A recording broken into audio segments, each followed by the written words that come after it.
Hey everyone, this episode contains elements of physical and emotional abuse and may not be suitable for all. Please be advised.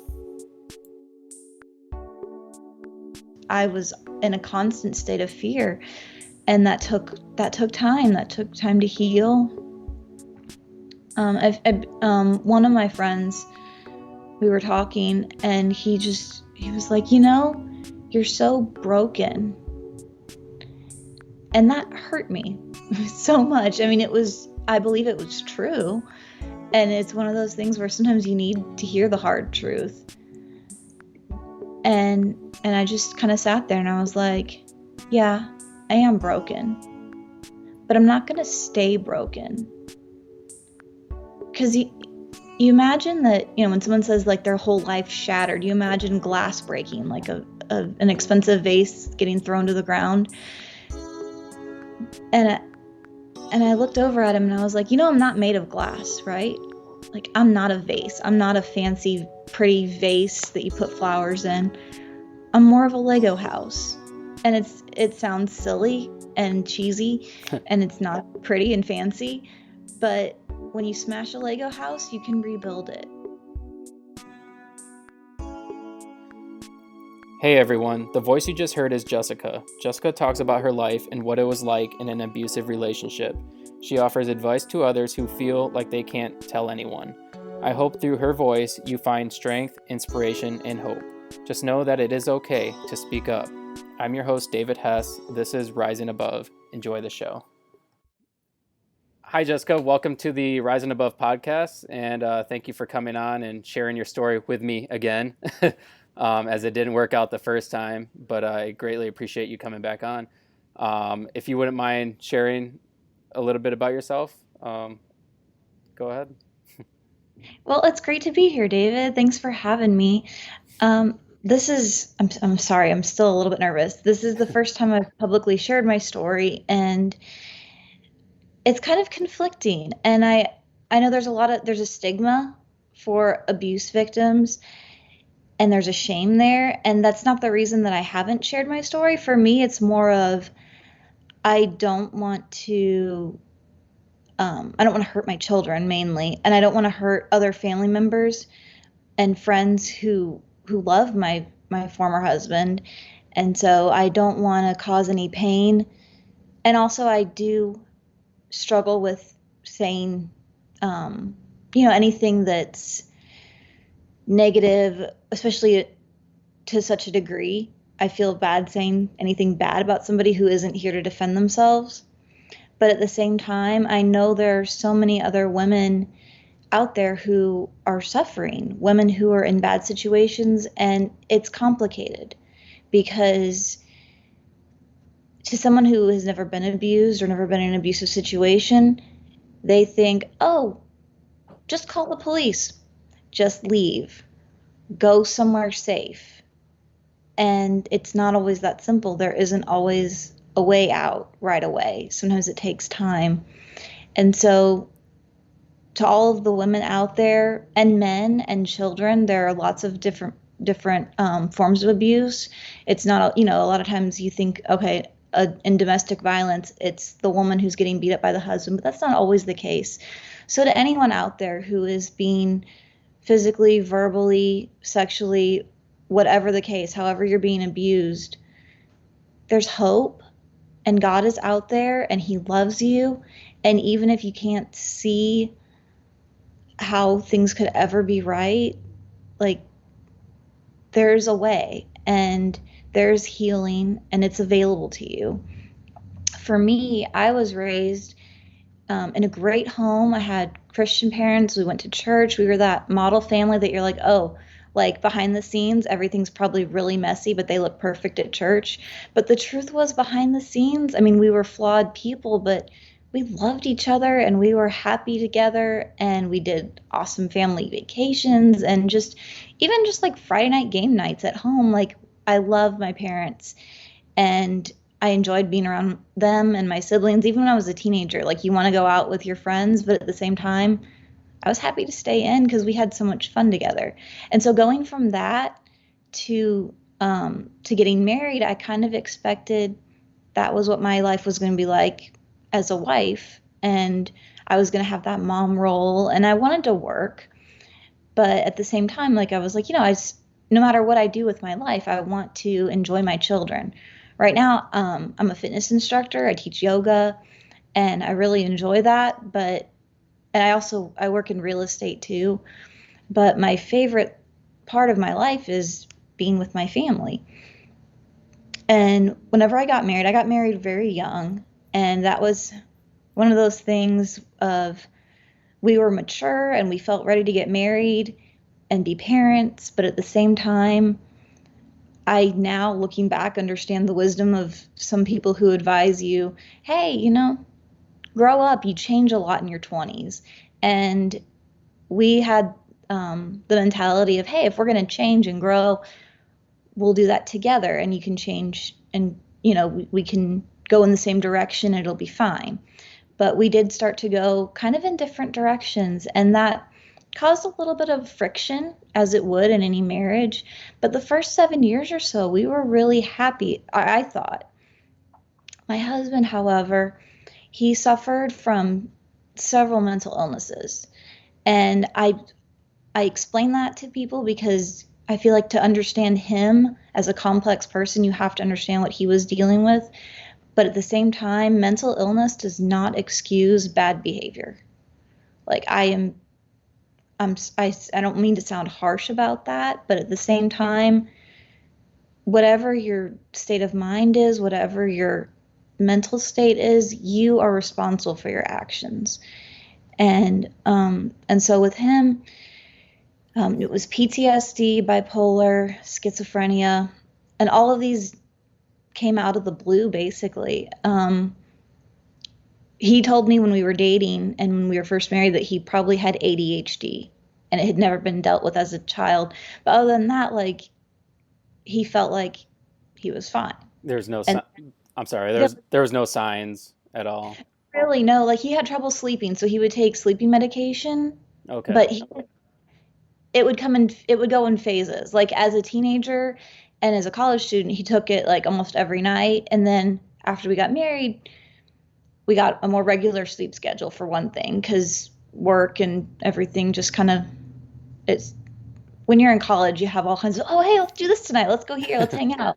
And you kind of lose track of time, and it's easy to sacrifice your sleep. But then Right. whenever you have a job and a family, it's like, okay, we have to sleep at night or we don't sleep at all. You can't sleep during the day, like you're at work. Yeah. And so, yeah, it's not like, oh, we've got a 2 hour break between classes. We can catch a nap or something. There's no naps. Right. No, not with babies.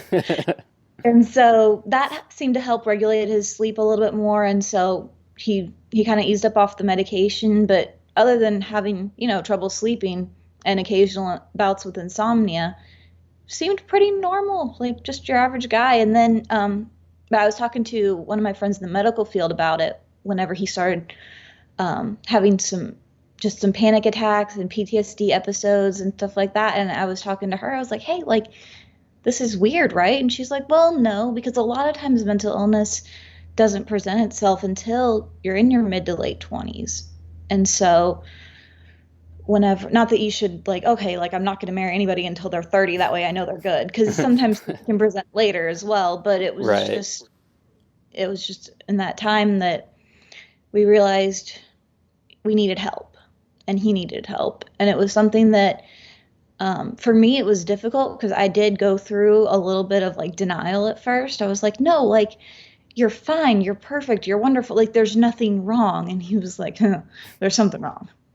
And then we both began to see, just with bipolar, there would be like manic phases where he was really hyper energetic and he would work a lot and he'd have a lot of ideas and a lot of just big plans and like, hey, let's do this, let's do that. And then a couple weeks later, he would slump into a deep depressive state where he wouldn't get out of bed for days at a time. And it was just like, come on, there's got to be some way to get some balance here. What And what were your thoughts during those times when you would experience him going through that? at first, I thought maybe it was work related. He traveled a lot for business. And so I'm like, hey, maybe you're just jet lagged. And then we had a dog, well, I still have her. She's awesome. And he wanted to take her with him a lot of places. And he talked about making her his service dog to help him with his PTSD. And in my mind, um, it was kind of like, do you need the service dog, or are you looking for an excuse to bring our dog with you everywhere? Because he didn't want to go through and get an actual service dog, which was what I recommended. I was like, hey, let's get an actual service dog that's trained to meet your needs. And he's like, no, no, no, I'll teach her because she's young. She's like 2 years old. She's the perfect age. And he did do some training with her, but she was never up to the level of like an actual service dog. So I always felt guilty whenever he would wear, like, he put like her little service dog vest on her and take her to the airport and to restaurants and grocery stores and places where animals aren't really supposed to be. She was very well behaved. She never did anything wrong.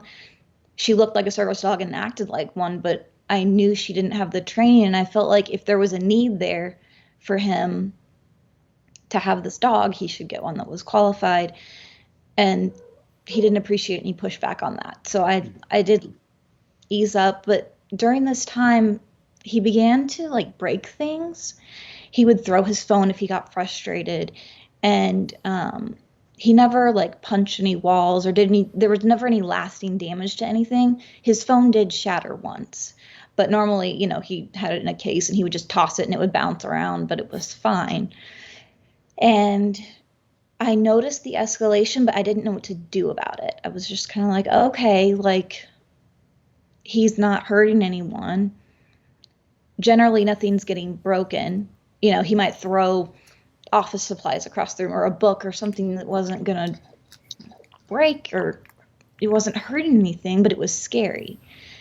And then he started to grab my arm. He would grab me like right here on my forearm, on my, like, right at my upper arm, and he would On your squeeze. bicep.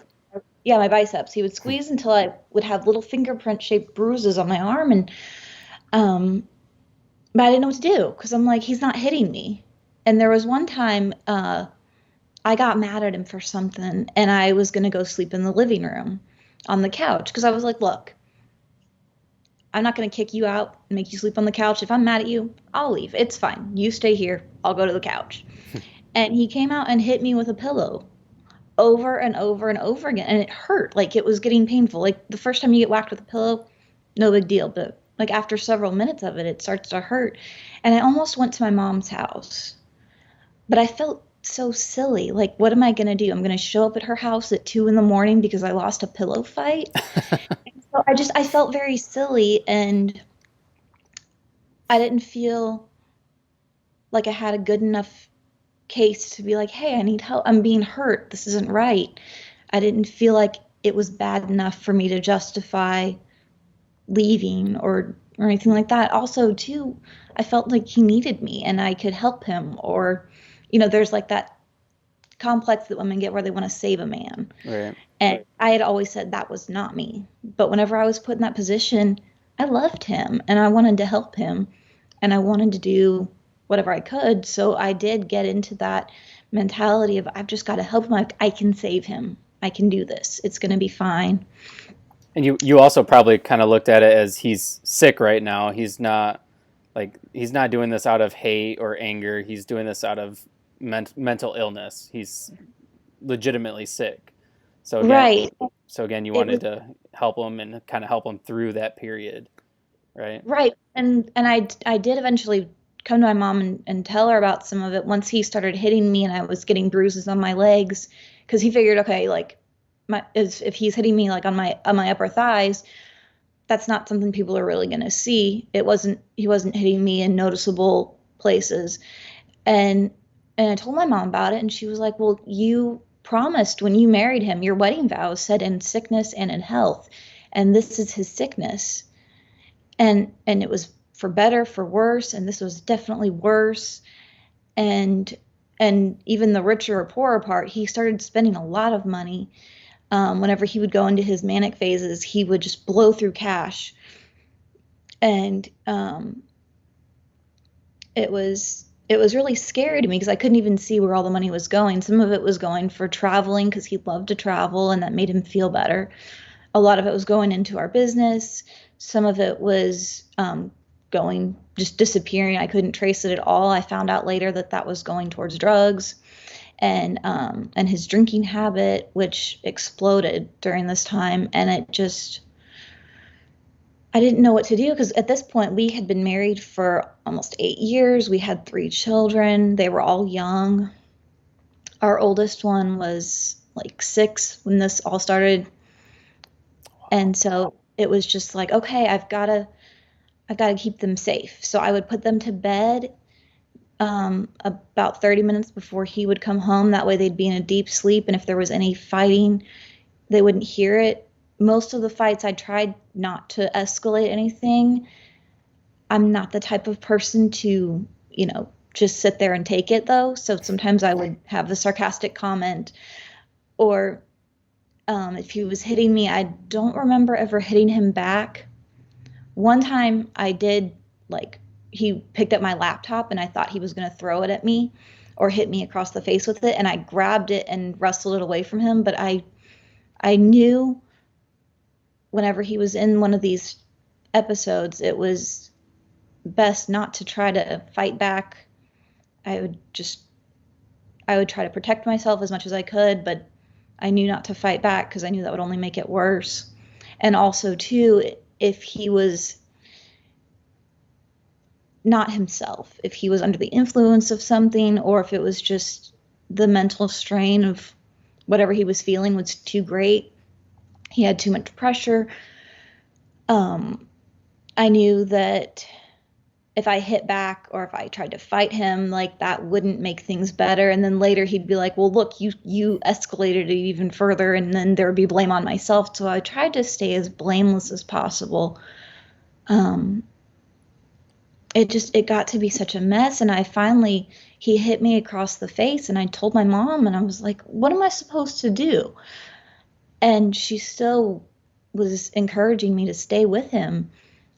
And she talked about, I could have the kids spend the night at her house if I needed to for a couple of nights. And I wasn't willing to do that because I felt like that was me giving up my kids. And they had never been hurt or anything. And so I wasn't worried about them being taken from me. But I knew whenever she suggested that, I realized that could be a possibility if he started beating the kids. I mean, I could lose my children. Right. And that was very eye-opening for me. But then my grandpa came into town, and he's an old preacher and very, very traditional, very much against divorce and all of that. But he looked over at me and he saw my bruise and he's like, "What happened?" And I didn't really say much. I didn't have to. He was like, "He hit you, didn't he?" And I was like, "Yes." And I was so ashamed because I felt like I was a failure. And I don't know what he said, but after I left, I went home. And then my mom called me later that night and she told me she had a blank check for me for a retainer fee for a divorce lawyer. And I could move in with her and the kids, we could all live there. And I was really encouraged. I was like, oh, good. Like there's somebody on my side. My best friend she told me later that she and her husband were discussing how they could renovate their house so that the kids and I could live with them if we needed to. And so just knowing that I had some people in my corner, I had a support group, that was very helpful. And so I'm oh, sorry. sorry. I'm sorry. So it kind of says a lot that your grandpa, who you said is a old school, kind of, you said he's a preacher? Yes. He's an old school preacher, so he obviously doesn't believe in divorce. He believes that you should stick it out to the end, and he even said that you need to get a divorce. Yeah. That's powerful. And I think for him to say that to me, it was so eye-opening, like, wow, like, because before that, I felt like I knew God loved me, but I felt so far away. And I felt so far from God and from his love. And I was in church and I was reading my Bible and I was praying and I was just praying for a way out. But it felt like I could just hear my prayers echoing back to me and there was nothing there. And whenever Grandpa was on my side. I was like, okay, if grandpa loves me enough to say that I can get a divorce, I mean, it wasn't like I was getting permission from God, but it was just a reminder to me that God loves me and he doesn't want me to be in this position. Right. And so that was just so, it meant so much to me. And then, so I told my husband that I wanted a divorce. And that was terrifying because I didn't know what he was going to do. The kids were at my mom's house. I finally was like, okay, yeah, if you want to keep him for the weekend because he's going to be home and I don't know how things are going to go. I didn't tell her that I was actually going to ask for a divorce, but I think she understood that. And he packed up his suitcase and he was walking out the door. And in that moment, I should have held my tongue. I should have been quiet and let him go. But I couldn't. I couldn't watch him leave because at this point I still loved him so much. He was my high school sweetheart. He was, we'd been together for 12 years. We'd been married for 7 we'd been married for 8 years at this point. And it was just my whole adult life. I had been in love with this man. And I said, wait. And he turned around and I looked him right in the eyes. And I mean, we had grown up and changed, but your eyes don't really change that much. And like when I looked into his eyes, I just saw him as an 18-year-old kid again. And I was like, please stay. And we both cried and we ate ice cream and we watched movies all afternoon and we talked and it was a real connection. And he had these lucid moments like this where we would sit down and we would talk, and it was always such a good conversation whenever he was like that. He was himself. And I felt like that was such a gift to have that day with him. And then the next day, we were talking and I said I wasn't going to leave him. I wasn't going to get a divorce. I loved him and we were going to work through this. We could get through it. It was going to be okay. But he had to stop hitting me. And I really don't think that was an unreasonable request. I don't think so. and I expected him to be like, yeah, of course. Like, I don't want to hurt you.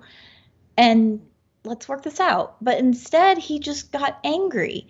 And he said that he couldn't promise me that. And so if I said that I was going to divorce him, if he hit me, that was a conditional promise. And marriage was supposed to be unconditional love. And I don't even believe in unconditional love at that point. I was like, that's not how love works. God can love us unconditionally, but I can't love you unconditionally. And he hit me across the face and I got a bruise and had a black eye. And we were in the car actually at this point. Sorry, I don't mean to be confusing. No, we you're fine. were in the car driving, and he backhanded me just right across the face. And I said, I'm leaving. That's it. And the two younger kids, they were actually in the back seat. My daughter was 2, and then my son was 4. And he whipped the car off at the next exit on the interstate, turned around, and started driving like a maniac. And all I could think was, at least the one kid's at school and he's going to be okay. The rest of us are going to die because he is going to kill us. We were weaving in and out of traffic. We got off the interstate and we were just driving through stop signs. And we drove by the police station, and I just was hoping somebody would see what was going on and come and rescue us. But no one did. We were probably going too fast for them to even realize that we went by. Wow. And he drove home, and I jumped out of the car. I grabbed the kids out of their car seats, and I ran in the house, locked the door behind us. I mean, I knew he could come in behind us if he wanted to, but at least it would slow him down. But he didn't. He pulled out of the driveway, and I never saw him again. I went to my mom's house, dropped the kids off, told her what happened, and then I went to the police station and I filed a police report for reckless driving, and I filed one for him against him for the domestic violence. And they took pictures of my face and took my statement. And then they went and arrested him, and I had a restraining order. He couldn't come near me or talk to me until after we had a court date. So I felt free in that moment. I texted one of my friends. I was like, he can't call me. He can't harass me.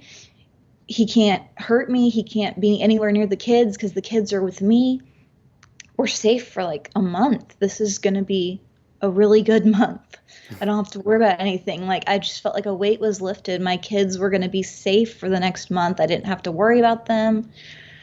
I didn't have to get hit. Like, it was going to be great. And then this was a Thursday. Sunday morning, I got a call from the police, and they said that my husband had been in an accident. And I couldn't go visit him because I had the restraining order. But I figured somebody in my family would want to go see him.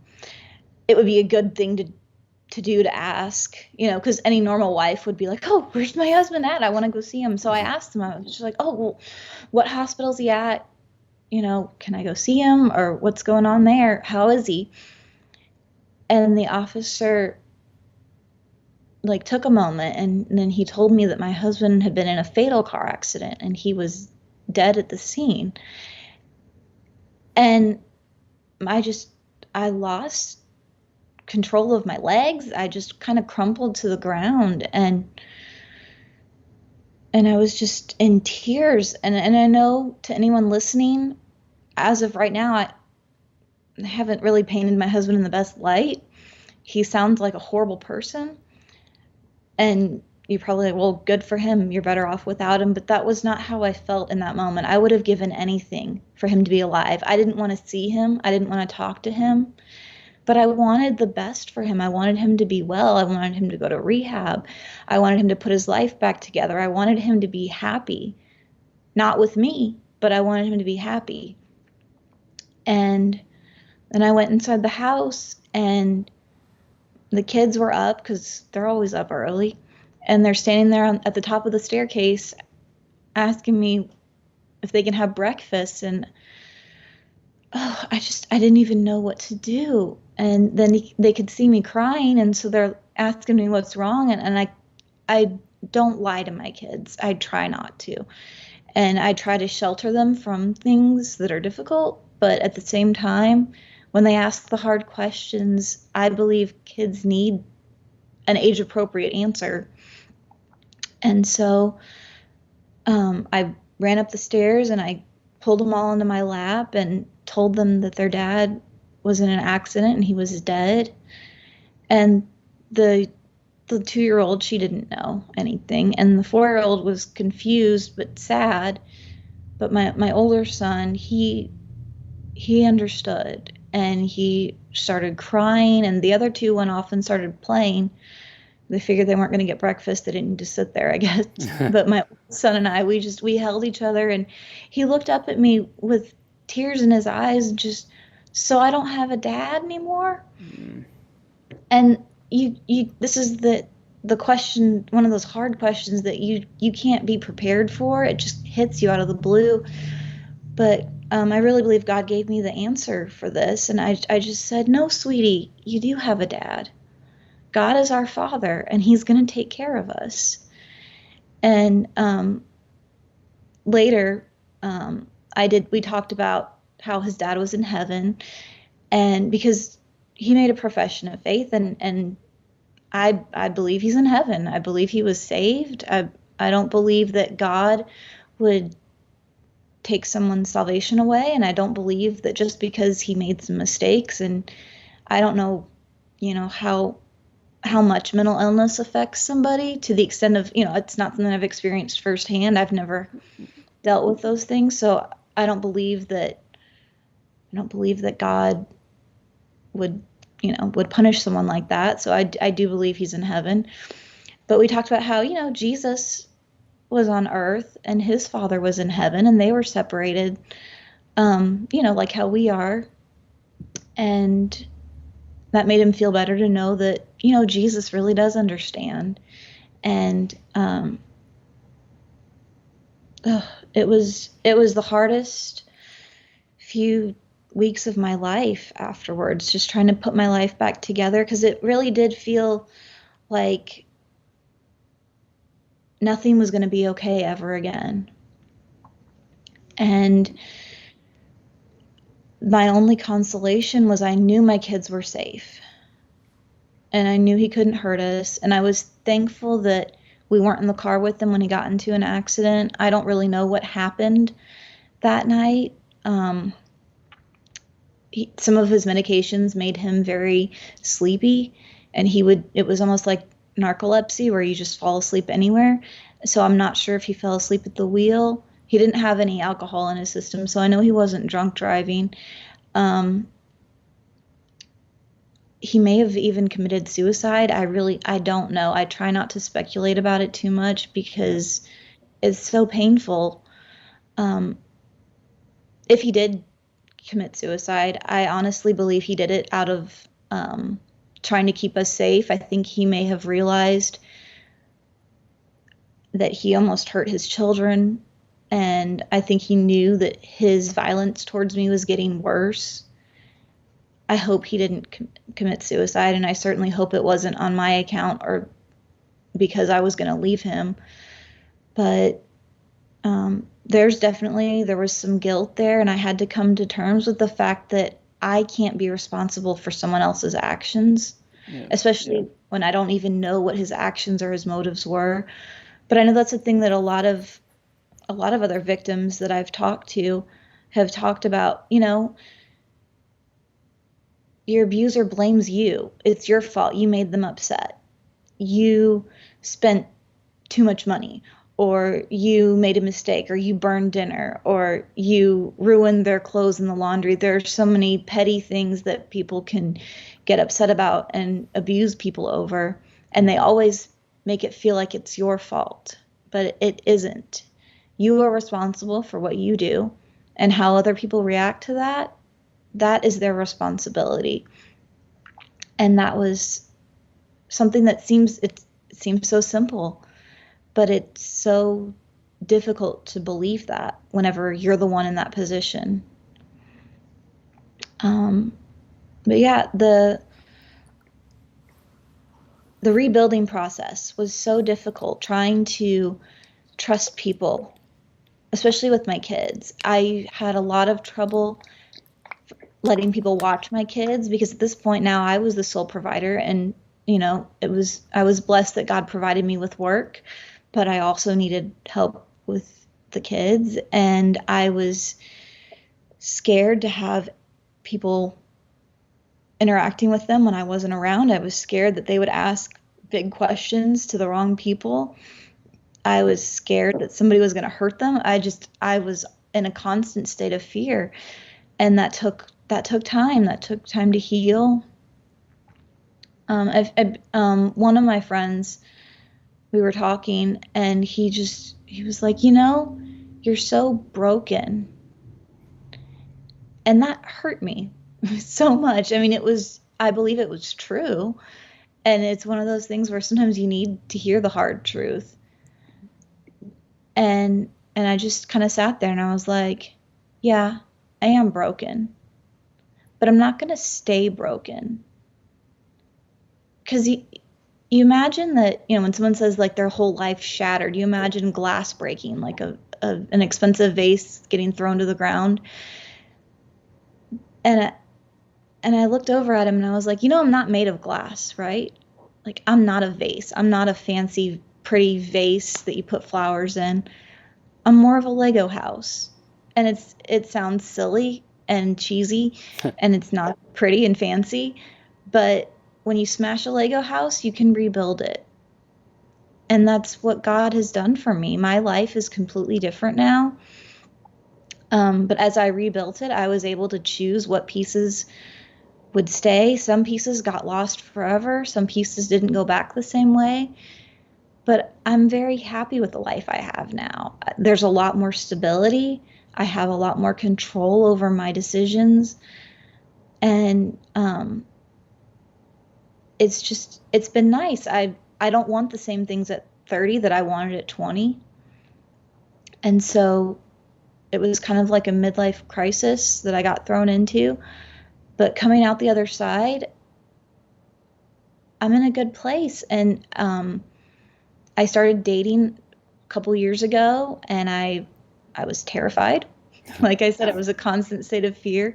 I used a fake name. I did use real pictures because I wanted to be honest, but also I wanted to protect myself. Right. And I realized quickly that if they bothered reading my profile, saying that I was a single mom of 3 kids, scared away a lot of men, which was fine. They had the right to be scared.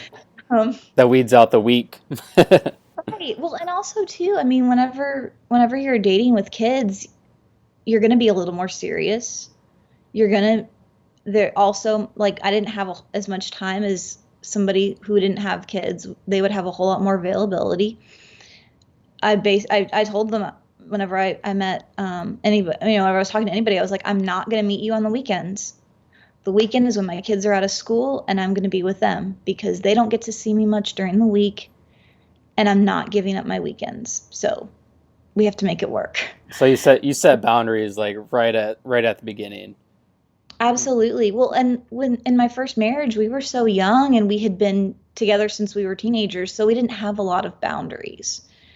It was it was very difficult for me to say no to anything anytime there was a decision to be made, whether it was let's buy this house or let's get a car, let's get a pet, let's go here for dinner. I mean, I felt like I didn't have the right to say no for the longest time because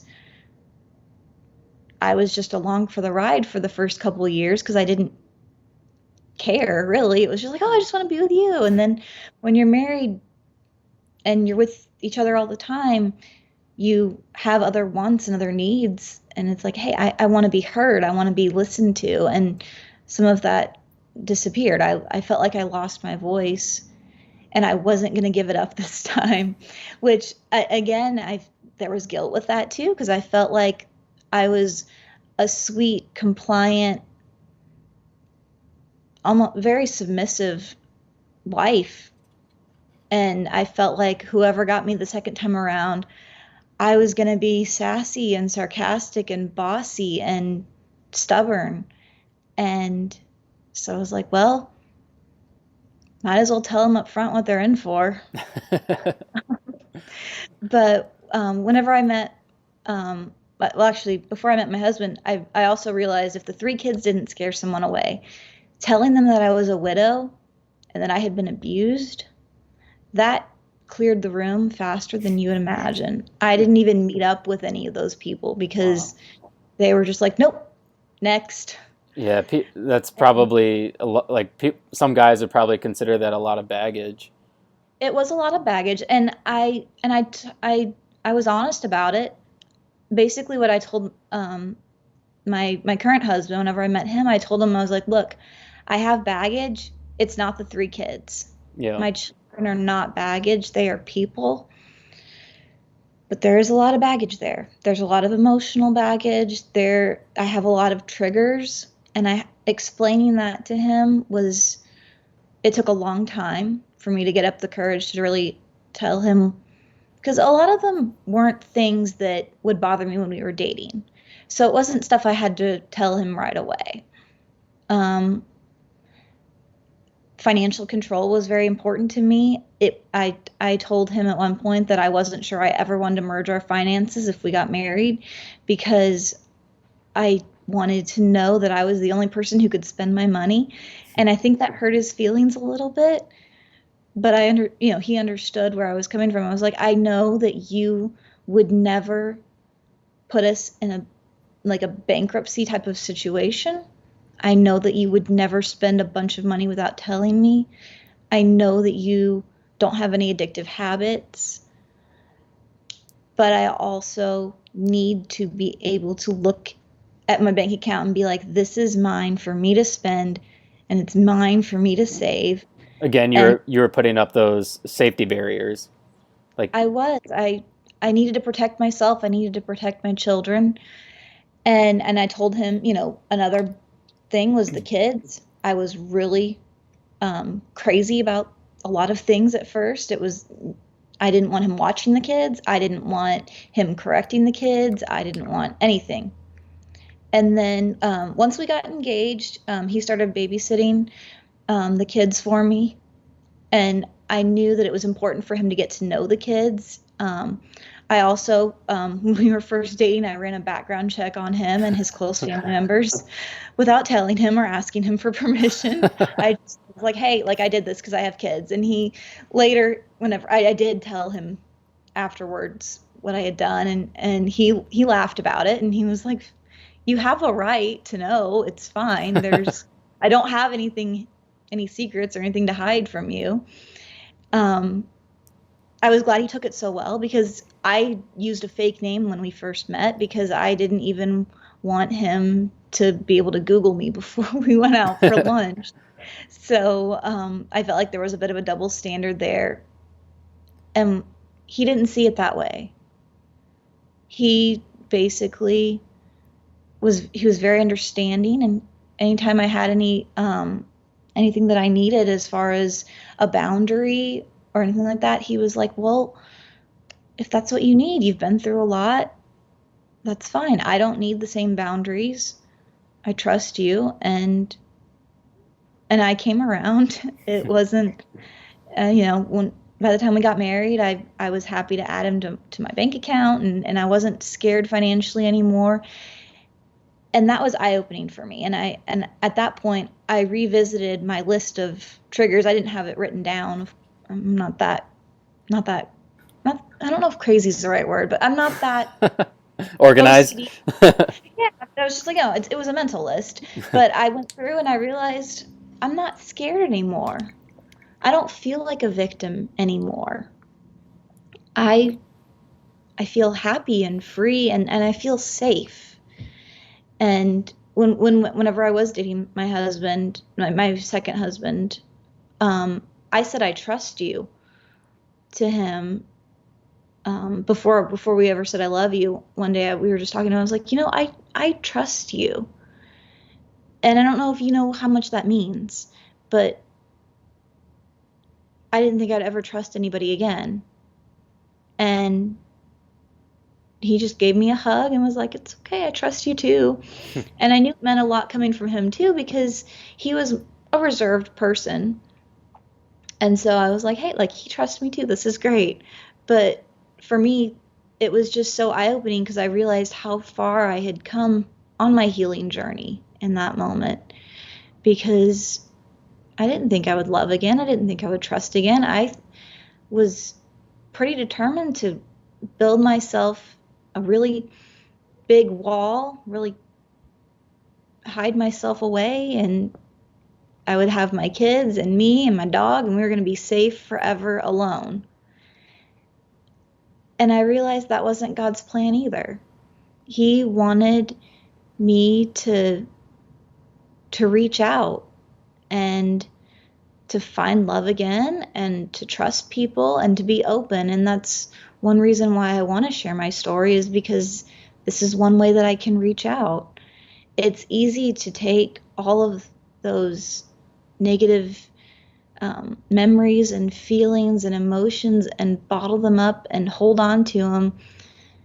And you can nurse that bitterness forever, and you can hold on to those wounds, and you can stay the victim for the rest of your life if you want to.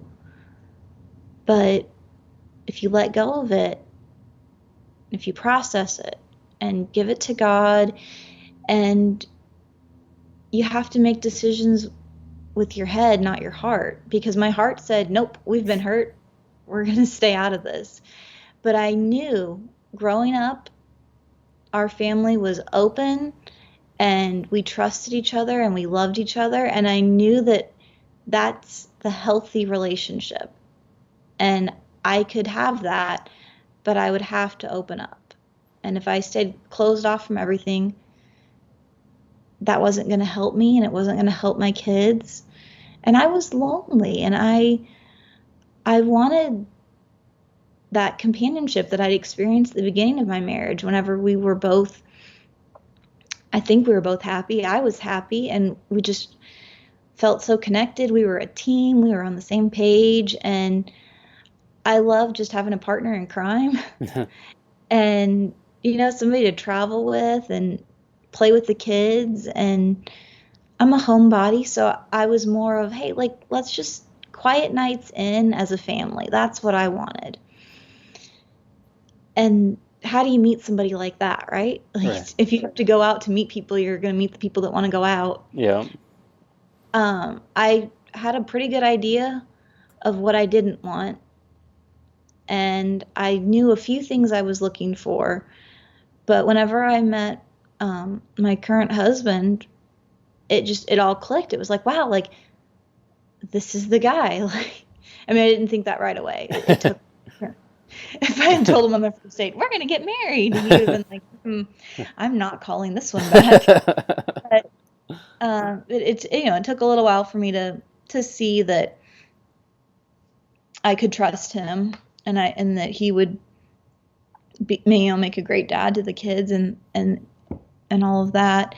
But it was just so nice to meet somebody with no expectations. He didn't have, you know, there are some people, once you get close to 30, people are more ready to settle down. And he wasn't like, hey, I want you to meet my parents. Hey, we're gonna go visit, grandma, and we're gonna um we have to be married by this time. Or there was no schedule, there was no time frame.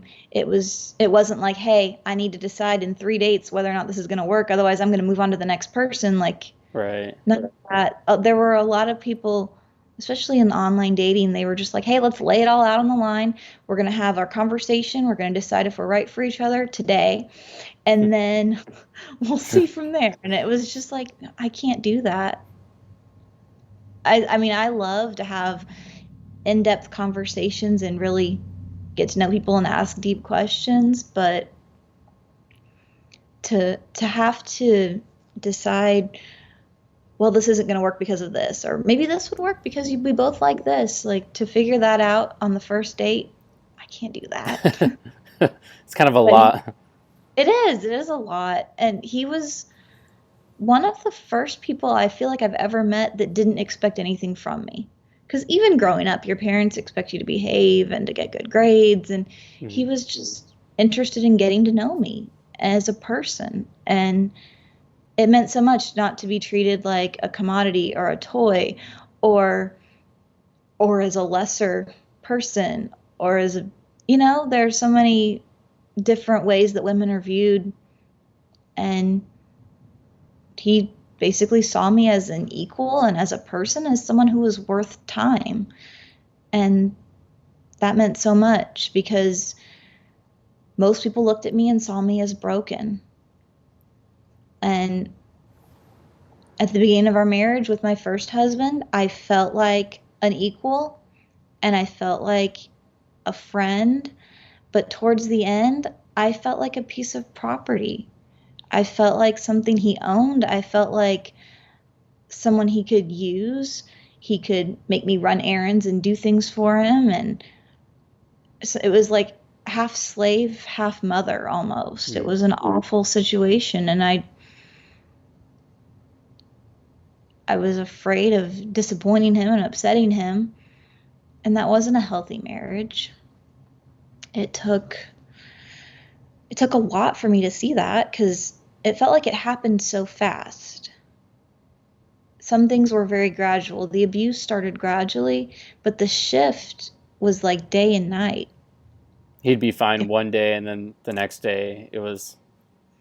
Right. Well, and once it happened, I mean, he went from being diagnosed with PTSD, and then 10 months later, he was dead.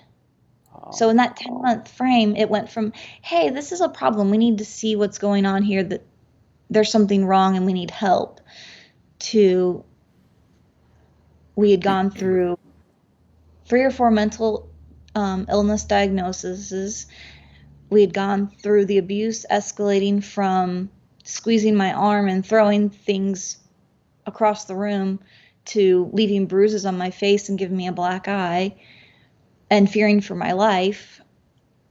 And then he was gone. And it was just such a roller coaster. And it just, people always say things like, well, why would you stay in an abusive relationship? And a lot of times women answer, well, I stayed for my kids. And I'd heard that before, and I thought they meant they didn't want their kids to be from a broken home. Because you do hear that too, and people are like, "Oh, like I didn't want to get a divorce because we wanted to work things out for the kids." Right. In an abusive situation, it's different because I wanted to stay for my kids so that I could protect them. Because if I left, he would have visitation, if not 50-50 custody of the kids. And he had told me once that if I left, he was going to get full custody of the kids, which I knew he couldn't do, but the threat was there. He was going to fight me for the kids. Right. Because he knew that that was important to me, and I truly do believe he loved the kids. But I stayed because as long as we were married, he would go out drinking with his friends, and I could stay home and keep the kids safe. He would go travel, and I would have weeks alone with the kids where I was taking care of them and they were safe. And I knew that if we got a divorce, he was going to have the kids as often as he could, because the more often he has the kids, the less child support he has to pay. And the more unhappy I would be, because I would be worried about the kids. And I didn't know who he would have watching the kids while he was at work. I didn't know if he was going to be going out and partying with his friends and leaving them at home with, a neglectful babysitter, or even alone by themselves. And I was so scared for them. And a lot of times you will do anything for your kids, even if that means you being the wall and the barrier between them and an abusive spouse. But so would you say that was one reason why you stayed in that relationship? definitely that was one reason. That, and I just was very conflicted about my marriage vows. Really, I was, when my mom told me that, hey, for better, for worse, in sickness and in health, I was like, you're right. This is worse and this is sickness, but I promised I would be there. And she also turned it on me and said, if I was the one who was struggling with mental illnesses, I wouldn't want him to leave me, which is true. I mean, if you think about it, put yourself in that person's place. But it got to the point at the end where if I was being abusive and I thought I was a danger to my children, I would absolutely want someone to step in and keep them safe. Yeah. And so at the end, whenever I was going to get a divorce, if someone had asked me to put myself in his position, it wouldn't have been a problem. I was like, you know what? It wouldn't matter. If it was the other way around and I was the one who was going to hurt somebody, I would want the kids to be safe. And I also, another thing I was raised with was the husband comes first and then the children, which I think is weird. It is slightly weird. I was raised the same way. Children are supposed to be a lot more needy than adults. And so and that was another thing that I discussed with my current husband before we got married. I was like, look, you're a Christian. I don't know if you were raised in the same church environment I was, where you heard that children are supposed to, children are important, but your husband or your wife is supposed to come first. And he was like, no, not really. It was more like family, take care of family. I was like, yeah, well, children are needy, and if they're hungry and you're hungry, I'm going to feed them first. I mean, if I can make a big meal and feed everybody, sure. But if we're making sandwiches, you get the last sandwich, and you can't have your feelings hurt because of that, because that's petty. Right. But that's how it was in my first marriage. My husband actually, when our first son was starting to eat solid foods, I would make him eggs for breakfast.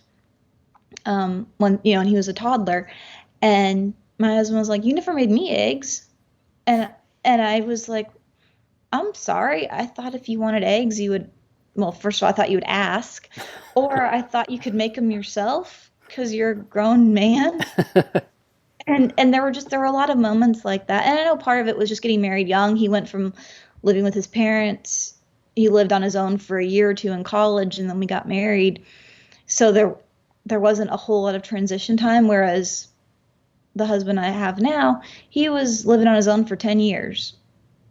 And so in that time, he learned how to take care of himself. And it was really nice to know that we were on the same page. And I told him, I was like, I don't expect you to wait on me hand and foot, or to, if you do something for the kids, I'm not gonna be like, oh, how come you didn't do that for me too? Like, they're kids, they need stuff. Right.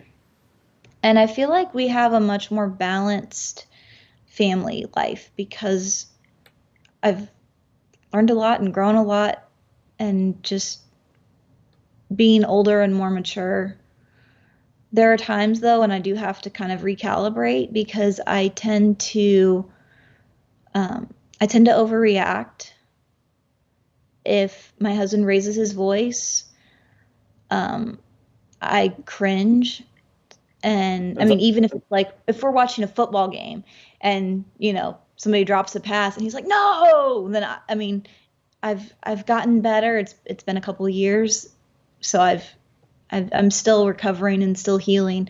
But the first time he like raised his voice like that, like I almost had to leave the room because it shook me up so badly. it's And almost I didn't, it's almost like PTSD. I think I haven't been like diagnosed with anything, but I think I did have like a mild PTSD. I'm not really sure because PTSD isn't something that you ever recover from. You're never cured of it. Okay. It's just it's more of a, the triggers are always there. Sometimes it's stronger, sometimes it's less prominent. So there's a chance I do see some of those tendencies in myself, and I wonder about it, but I'm not brave enough to like actually go and sit down and talk about it to like a psychologist or somebody. Like I don't want to know. Where I'm at now, basically, like I did like a group therapy for when my husband passed away for grief. And I wasn't ready for any other kind of counseling at the time because there was so much grief. I wasn't sure how to pull that apart from possible PTSD or any other issues, and anger. And, there was just a lot of emotions there. But grief has a lot of those emotions too, a lot of the same emotions. And so once I was through the grieving process, I didn't want to go back for any more therapy because I felt like I was making good progress on my own. And so it was kind of like, hey, I'm doing good. Don't change anything. But I do think therapy is very helpful. And I think it's good for people to have a place where they can talk to somebody and they can, just express those emotions and have a professional help identify what they're feeling and why. Yeah. For me, yoga has been very helpful because the last few minutes of class, you just lay there on your mat and you have like that shavasana where you're not letting your mind wander, but it's almost like it's a meditation. Basically, you just have that time to have one thing that you're focused on. And for the first year or two, it was a lot of my intentions. It was focused on healing and releasing the grief and the anger and just letting go. And it's not something that gets fixed overnight. It's not, you just wake up one day and feel better and you're like, oh, God healed me. It's God leading you through the healing process. And He has comforted me and protected me and kept my children safe. With my younger kids, they haven't really gone through the grieving process as much. My daughter doesn't really remember her dad at all. And so I'm sure that's going to come up later, maybe when she's a teenager even. And she's going to grieve then because she didn't get to know her dad. My middle son, he's very quiet, we've had some good conversations. I think he's processed everything as well as he can, but I'm sure as he gets older too, he's going to have more questions because he was 4. He was so young. My older son, we had a lot of anger issues there, and we did go see a therapist, and there was a lot to work through with him, but they're all very happy with their new stepdad. He adopted them this past year, which was wonderful. That whole and blending a family is always something that I looked at in my friends' lives, and from as an outsider looking in, thinking, "Oh, what a mess! Oh, how complicated! Oh, how scary." For us, it was a lot simpler because my new husband, he doesn't have any kids. We have a baby together now, but it wasn't like we were bringing in other children into the marriage right away. So it was blending him with my 3 kids. There weren't as many people, and with not having an ex-husband, that made it a little bit easier. There was no jealousy and stuff like that. There was grief, and it was there were a lot of things that I felt like were more complicated because of the situation, like simple things like family photos. The kids still have pictures of their dad in their room. I don't have any, like not in my, when we got married, he didn't come into the room and, oh, there's our old family portrait. That was weird. Right. But I moved all the pictures to the kids' rooms. That way they could have those memories. And so that was something that was good for them. But I was worried it might be weird for my new husband, but he has handled it so patiently. And he told the kids if they ever needed to talk to him, he's there for them. That's amazing. He lets me talk to him about stuff because at first I told him, I was like, look, if I need to deal with any of these emotions and these fears and all of these issues, I've got people. I can talk to a therapist. I can talk to my best friend. I can talk to my mom. And he was like, you can talk to me. And when he said that, like we were seriously dating at the time, but when he said that, I was like, he's one. Like, nobody does that. He doesn't know what he's getting himself into. I mean, that's one of the rules of dating is you do not talk about your exes. And so the fact that he's like, hey, I know you're going through a lot. I know you're dealing with grief. And it meant so much that he was willing to do that for me, because I don't know that I would have done that for somebody that I had just been dating for a few months. After he said that, I was like, I love you so much, and I would absolutely do the same for you if you were in this situation. But before he said that, I don't know what I would have said, Right.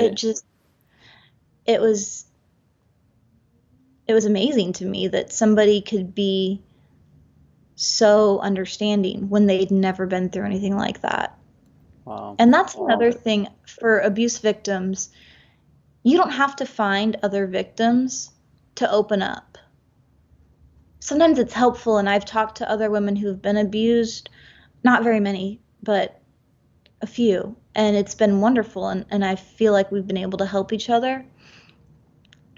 But if you find somebody who truly cares about you, whether it's a sister or a friend, or if you're dating somebody and they are open like this, that's wonderful.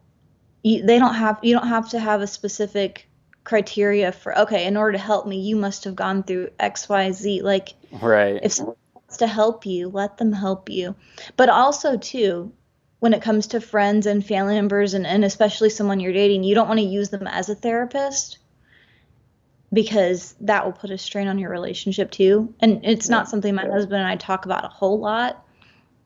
But I mean, I had nightmares.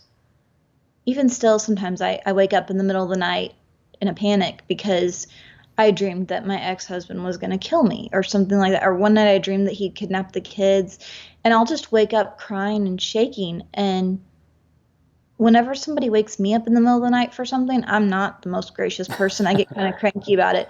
But anytime that's happened, like my first reaction was, okay, I don't want to wake up my husband because I don't want to bother him. But he usually wakes up because uh, I'm not the quietest person in the world.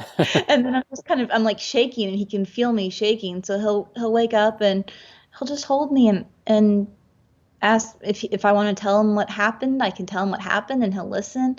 If I don't want to talk about it, he doesn't push me to talk about it or anything, but he's so understanding for someone who's never been there. That's truly amazing. Your story is the epitome of rising above, and I'm really glad you came on to share. Um, Before we wrap this up, so you guys blended your families, or more like you blended your family with him, and you're a yoga instructor, and you are involved in church. I'm assuming, right? Yes, we actually, I teach kids Sunday school as a substitute teacher. It's kind of hard to commit to being there every week with the baby, but we're the activity director for the young adults, so for the college and career age, which is fun because I like to pretend that I'm still young.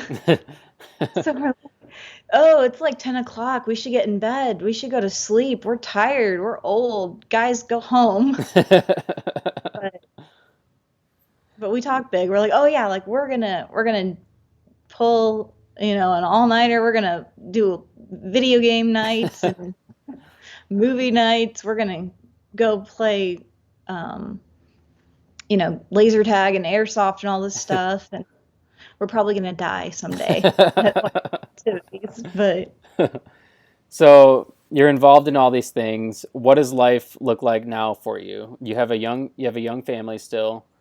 You've been through all these tragic life experiences. What does life look like in the future? if people looked at me right now, they would never know that I'd been through anything. My children are happy. The oldest one, he's a preteen now, and it's like kind of scary.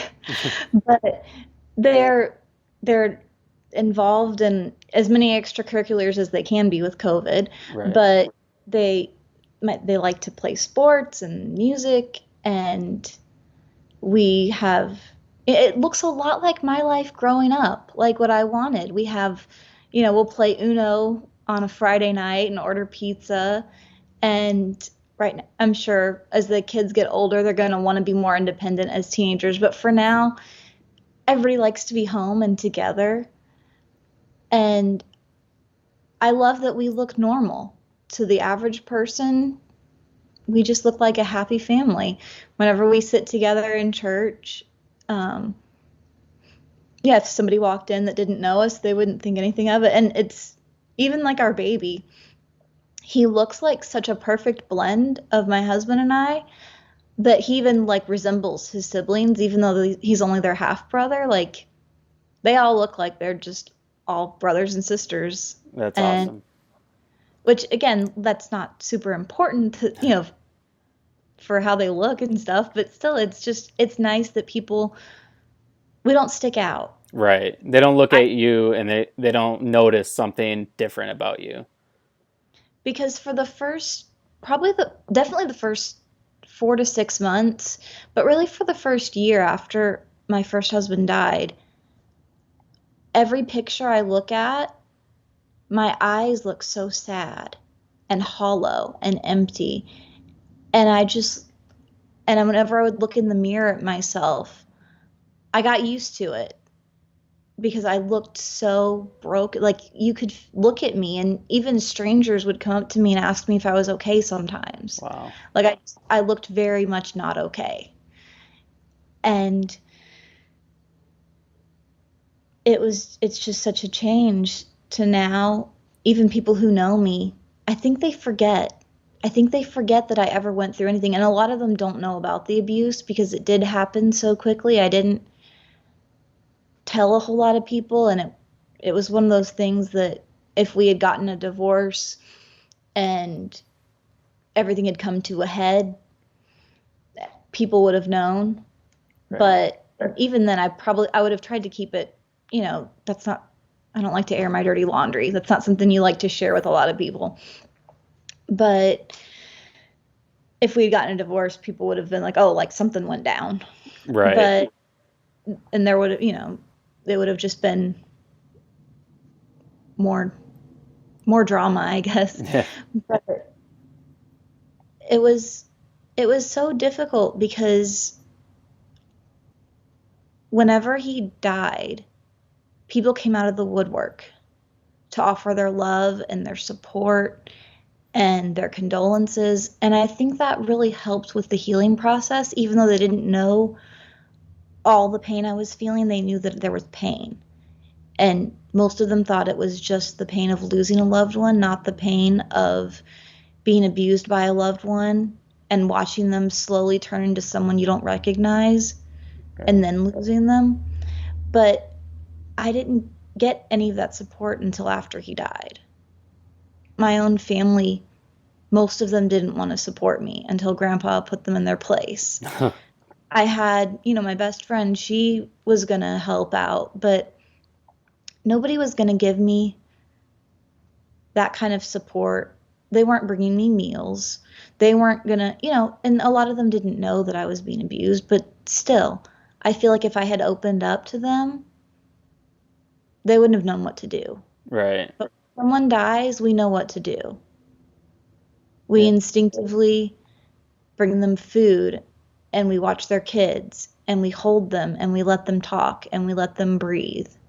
When someone's being abused, that's what they need. They need space, but they need comfort. They need some time to themselves, but also they need to be with people and they need to be heard. And that was something that I wasn't given until after he died.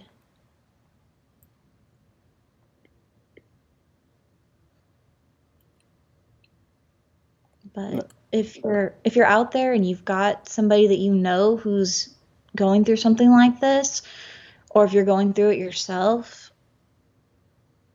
you don't have to have the right words to say, but just be there for that person. And if you're going through an abusive situation, find people who love you. Somebody, a neighbor, somebody at church, your pastor's wife, maybe your family members. And if they don't know what to say, and if they're uncomfortable, you have to learn to vocalize your needs. That way people can really help you. And you might not even know what you need. And what I needed might be different from what you need. And that's okay. Yeah. But once I realized what I needed, I told people, I need someone to talk to. I need a hug. I need to go grab lunch. I need you to treat me like everything is normal. Whatever it was. And once you learn to verbalize that and tell people what you need, you would be surprised how many people will give you what you need. Right. There are so many people that would do that for you. Well, I think you are extremely brave for coming on and sharing your story. And I believe that your story will help so many other women, particularly women who are in abusive and domestically abusive situations. And so I guess with that being said, we'll just kind of end it there. Is there anything else you would like to say before we go? Not that I can think of. I think we pretty much covered it. Thank you for giving me the opportunity to come onto your platform. I appreciate it. You're welcome, and thank you for coming on. And this is our second time doing it. The first time didn't turn out so well, and this one turned out great. So again, thank you, and I will be sending you some shirts for the podcast. So awesome. All right. Well, if you need anything else, I mean, I know third time's the charm. Hopefully this is not necessary, but yeah, it's been a pleasure. I'm glad to have gotten to know you. Yeah, it's nice talking with you, and nice getting to know you as well. So, all right. Well, you have a good night, and hopefully I'll chat with you again sometime. All right. Sounds good. All right. Bye. Bye.